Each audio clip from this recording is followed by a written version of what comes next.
नमस्कार, कड़क इलेक्शन में आपका स्वागत है। और आज बिहार इलेक्शन का बड़ा दिन है। आज पहले चरण का मतदान होना है और यहाँ पर आज के मतदान के बाद ये पता चलेगा कि बिहार में जो चुनाव का रुख है वो हवा जो है किस तरफ है, महागठबंधन की तरफ है या इंडिया की तरफ है। दोनों गठबंधन है, दावे तो बहुत कर रहे हैं, जीतने का वो कर रहे हैं, लेकिन आज शाम तक कहीं ना कहीं एक इंडिकेशन तो आ जाएगा कि वो कहाँ है। और आज के चुनाव में जो पूर्व डिप्टी सीएम हैं और आरजेडी के जो सबसे बड़े नेता तेजस्वी यादव, बड़े चेहरे हैं, जो x deputy CM Tejashwi Yadav और जो प्रेजेंट डिप्टी सीएम है सम्राट चौधरी, इनकी किस्मत का फैसला भी होगा। बहुत सारे मिनिस्टर्स हैं, इसमें लगता है दर्जन भर से ज़्यादा मिनिस्टर्स का भी किस्मत का फैसला होना है। एक और वर्तमान दोनों का होना है और क्रिटिकल है।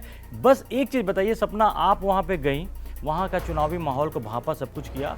एक जो कुछ दिनों से मैं देख रहा था कि दोबारा तेजस्वी यादव ने कई ऐसे वादे किए जो लगा कि इम्पॉसिबल है, लेकिन बाद में आकर फिर से जोड़ा है कि 30,000 महिलाओं के अकाउंट में डालेंगे और उसको लेकर बड़ा होगी। इसका क्या मतलब मैं समझूं कि जो 10,000 अकाउंट में लोग गए हैं वो बहुत बड़ा मुद्दा है क्या? बड़ा मुद्दा है। जब हम महिलाओं से बात कर रहे थे तो महिलाओं ने कहा कि जो हमें 10,000 मिला है, हम इससे ये कर लेंगे, हम उससे वो कर लेंगे। तो ये समझ भी आया कि महिला वोटर बहुत इंपॉर्टेंट हो गया और जिस ओर मुड़ रहा है उस ओर चीजें क्लियर हो रही है। पहली चीज। दूसरी चीज ये, अगर आप 2020 का चुनाव देखेंगे, बिहार में ये ट्रेंड देखा गया है कि महिला वोटर्स बढ़ चढ़कर हिस्सा लेती हैं। उनकी वोटिंग परसेंटेजेस पुरुष वोटर्स से ज्यादा होती है। तो अगर ये काम कर जाता है तो निश्चित तौर पर ये जिधर भी झुक जाएंगे उधर की तरफ की जीत होगी। आप देखिए ना, महाराष्ट्र में एंड मोमेंट तक लग रहा था कि जो विपक्षी गठबंधन है वो अच्छा कर रहा है, मजबूत है, और वो कर भी रहा था। लेकिन जैसे ही जो लाड़की बहन योजना आई, सब फेरबदल हो गया ना। तो क्या होता है ना धर्मेंद्र जी, आप किसी को कोई वैसी सुविधा पहुंचा रहे, लेकिन उससे ज्यादा अगर आप उसको कैश दे रहे हैं, है ना। अब हमारे घर में भी कोई आता है, हमारे बच्चे को कोई 500 रुपए पकड़ा गया, हमारे बच्चे को वो 500 का खिलौना देगा, वो उतना उसके लिए 500 का वो दे जाएगा, 500 रुपए देकर गए 500। आप समझ रहे हैं उसका इम्पैक्ट होता है। 10,000 रुपए सीधे मिल जाना ये महिलाओं को बहुत ज्यादा आकर्षित कर रहा है। और दूसरा, नीतीश जी तो कर ही चुके थे कि भाई शराबबंदी कर चुके हैं, तो वो वैसे ही महिला नीतीश के साथ हमेशा रही। ये एक काम कर गया। तो तेजस्वी को समझ आया कि आपको ये चोट करनी पड़ेगी, अदरवाइज ये काम नहीं करेगा। लेकिन आपको लगता नहीं कि देरी हो गई थोड़ी? क्योंकि जो मुद्दे पकड़े उन्होंने, जो महागठबंधन ने जो मुद्दे पकड़े, सबसे पहले तो स्टार्ट जो हुआ, मुझे लगता है स्टार्ट ही बहुत बुरा, वोट चोरी। और वही नहीं, शुरुआत ही नहीं हुई, चुनाव के ठीक एक दिन पहले राहुल गांधी फिर से वोट चोरी मुद्दे पे आ जाते हैं। वोट चोरी मुद्दा है ही नहीं, ग्राउंड पर तो नहीं। बताइए। हमने जितने लोगों से बात की, हमें किसी ने नहीं कहा कि हमारा वोट चोरी का मुद्दा है या ये है।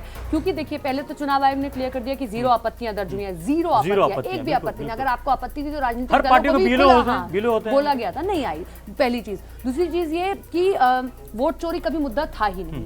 तीसरा ये कि जो नीतीश को लेकर कहा जा रहा था कि नीतीश वेल नहीं है, अच्छे से चला नहीं पा रहे, ये तक किसी ने नहीं कहा भाई।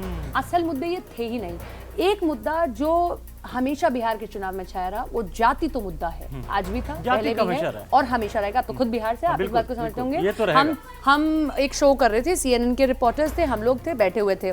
तो मल्लाह जो चला रहा था, हमने उससे पूछा का नाम रहा, तो यादव उसने जोड़ा और उसने बाद में बोला कि हम तो यादव को देंगे। तो आप समझ रहे हैं कि वहां पर जो यादव वोटर है, जो मुस्लिम वोटर है, कोर वोटर है आरजेडी का, वो हिलता नहीं है कहीं से कहीं तक, और उसको विकास से कोई मतलब उतना है नहीं, उनको कोई मतलब नहीं है। और इसी की वजह से जो कॉन्फिडेंस था तेजस्वी यादव का बहुत ज्यादा था। लेकिन सवाल यही उठता है कि महागठबंधन में जिस तरह की चीजें हुई, खासकर कांग्रेस और आरजेडी, उन्होंने शुरू से की, डे 1 से इनकी जो तैयारियां, देखिए पहले तो आप देरी करते रहे कि आप अनाउंस नहीं कर पा रहे हो, ठीक है। फिर आपने 243 सीटों पे 251 उम्मीदवार उतार दिए। एक तो मुझे ये समझ नहीं आया, फ्रेंडली फाइट क्या है? आप और मैं, हम दोस्त हाथ मिलाकर भले ही लड़ेंगे, लेकिन कुछ लोग आपको जो पसंद करते होंगे वो आप ही को वोट करेंगे, जो मुझे पसंद करते हैं वो मुझे वोट करेंगे, और वोट काटा जाएगा। तो what is friendly fight? Nothing is friendly. लेकिन हम एक चीज और दरकिनार नहीं कर सकते कि ये इतना आसान चुनाव एनडीए के लिए भी नहीं है। अगर ये कहा जाए कि एक तरफा मसला है, एक तरफा मसला नहीं है। There is a very close fight between NDA and Mahagathbandhan. एक एज जो तेजस्वी के पास है। और एक चीज देखिए, मैंने पैटर्न ये देखा और मैंने मांझी जी से भी पूछा, जब हमारा कॉन्क्लेव हुआ था, मैंने मांझी जी से ये सवाल पूछा,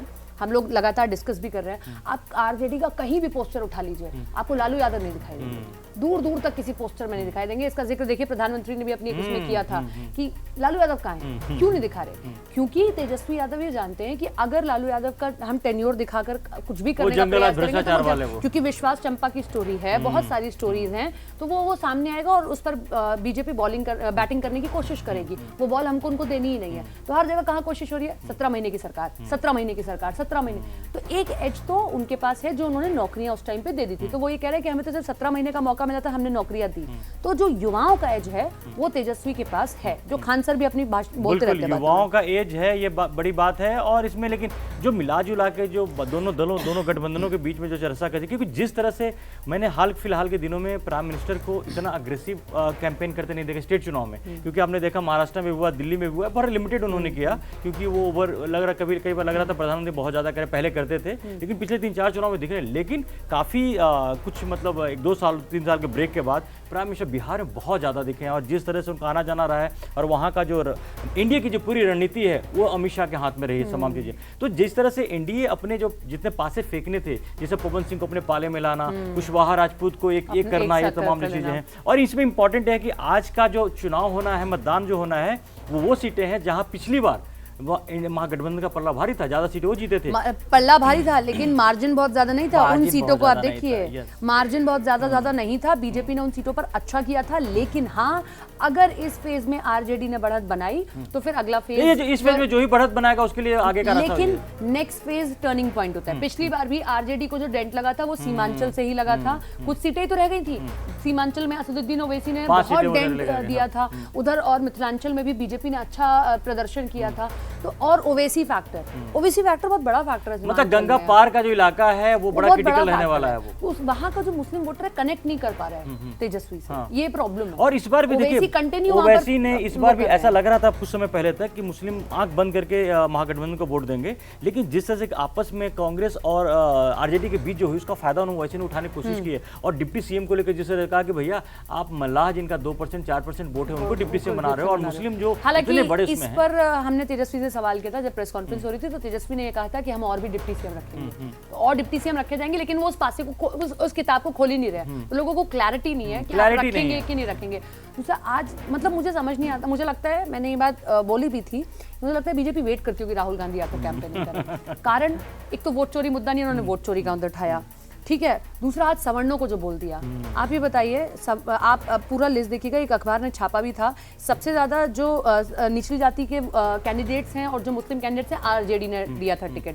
फिर जो बचे हुए थे जो सवर्ण वोटर्स हैं, जो सवर्ण कैंडिडेट्स हैं, उनको टिकट कांग्रेस ने दिया। आपने तो अपने कैंडिडेट्स को लेकर ये विवादित बयान दे दिया, आप अपने कैंडिडेट्स के लिए कह रहे हो। मिथिलांचल में सबसे ज्यादा सवर्ण वोटर्स हैं, तो आपने उनको कह दिया। आप अगर कांग्रेस का जो अगर इतिहास में अगर जाके देखेंगे तो बिहार के चुनाव में भूमिहार और ब्राह्मण का एक बड़ा चंक कांग्रेस में हमेशा जुड़ा रहा है, ओबीसी कभी नहीं रहते ऊपर। भूमिहार और उसकी बड़ी, लेकिन इस बार कांग्रेस ने जो अपने ही ऐसे लगता है ना कि सुसाइडल मोड में है। और कल भी जो हुआ है, जो राहुल गांधी ने जो प्रेस कॉन्फ्रेंस करके जो वोट चोरी का मुद्दा उठाया, फिर वही वाली जो फूका हुआ कारतूस जिसमें आपको दम नहीं है, हम सब रिपोर्टर्स बात कर रहे थे कि वोट चोरी का मुद्दा क्यों उठ रहा है, जबकि वोट चोरी का मुद्दा यहाँ है ही नहीं। लोगों को उससे कोई सरोकार है ही नहीं। तो क्या राहुल गांधी इंडिया को फायदा पहुंचाने के लिए कर रहे हैं? पता नहीं, मतलब ये क्यों वोट चोरी का मुद्दा उठा है, वोट चोरी मुद्दा है नहीं। आपने देखा कैंपेनिंग के टाइम से देखा ना, तेजस्वी को कहीं पर भी वोट चोरी, यहाँ तक कि सीवान की सीट पर हम लोग गए, शाहबुद्दीन के बेटे को क्लियर मना किया गया आरजेडी, आप एक शब्द मीडिया से बात नहीं करें, क्योंकि आपको पता है कि शाहबुद्दीन के बेटे का कितने ही वो बाहर से पढ़कर आए हो, अगर आपके पिता का नाम संलिप्त था कभी उस चीजों में तो वो आपसे भी पूछा जाएगा। एक शब्द नहीं बोल रहे हैं शाहबुद्दीन के बेटे उसामा, लेकिन खैर वो बोले ना बोले, उनका नाम ही ऐसा है कि जिसको लेकर वो कितना वो करता है, ये इंपॉर्टेंट है। हम लोग जो दिल्ली में बैठे लोग हैं, हम बाहुबलियों को सिर्फ बाहुबली के क्रिमिनल बैकग्राउंड से देखते हैं, लेकिन जब आप उनके इलाके में जाएंगे तो वो क्रिमिनल उससे तोले ही नहीं जाते हैं। वहाँ के लोग उनको राउडी, अब लालू यादव एक ही कैंडिडेट के लिए चुनाव प्रचार किया, और लाल यादव क्यों गए थे? हाँ, वो देखिए ललन सिंह क्यों जा रहे? एक सच्चाई तो ये भी है ना बिल्कुल, भाई, बिल्कुल। आप सोचिए ललन सिंह को जाना पड़ रहा है। हम लोग हैं जो बाहुबली और इस तरीके से देखते हैं, उनका उनको पता है कि क्या करना है। के लोग उनको राउडी छवि से देखते हैं, उनके लिए वो जो 100, 500, 1000, 2000 बांटे जाते हैं, उनके लिए वो, अब किसी के घर में शादी और उसके घर में देने के लिए दहेज नहीं है, आनंद सिंह जाएंगे वहां पे बोल देंगे हम देंगे आपको दहेज, तो उसके लिए वो, उसको मतलब नहीं है कि उसने कितने कत्ल करे हैं, क्या करे, वो उसके लिए भगवान हो जाएगा और राउडी। तो ये लड़ाई बिहार में बहुत ज्यादा गहरी है।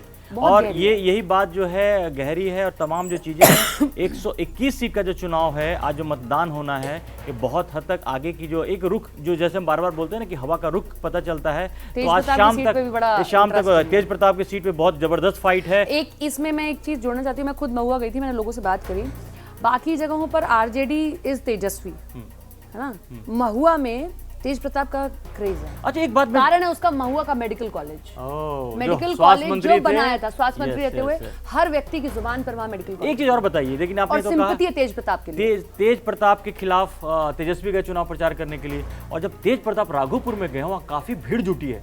इसके मैंने क्या उसका कारण है, तेज प्रताप वो पर्सनालिटी नहीं है जो उस टाइप की राजनीति करें, फॉर्मल राजनीति करें।